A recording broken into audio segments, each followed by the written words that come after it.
this is a question that many of you ask, that there's enough written about when or which stock to buy, but there is very little on when to sell. So when do I sell a stock that I hold? And the first thing is what not to do, which is that don't decide when you buy a stock that I'm going to sell it if it goes up X. So if you're buying it at 50 rupees, you say that if it goes up to 100 or 150 or 200, I will sell.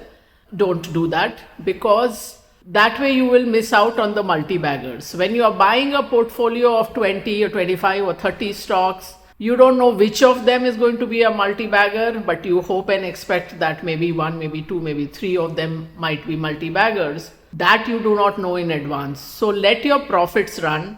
What you must have when you go in is a stop loss level. So you decide that stop loss is whatever, 20%, 25%, 30%, but that is a trailing stop loss, not from your buying price. So what does trailing stop loss means? That if stock goes up from 50 to let's say 200 and you have a 20% stop loss, then you will sell if it falls to 160.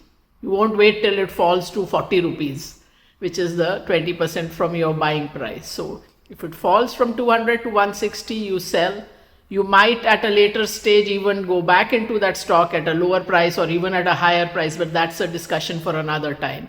So that just follow that discipline. That's a simple enough rule to follow, that decide on a stop loss or trailing stop loss and you get out if the stock falls from the high by that percent.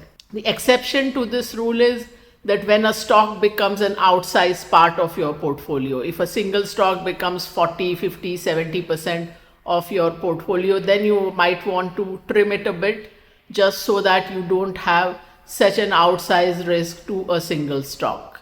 So hope that helps, and let me know what more you want to know about this subject.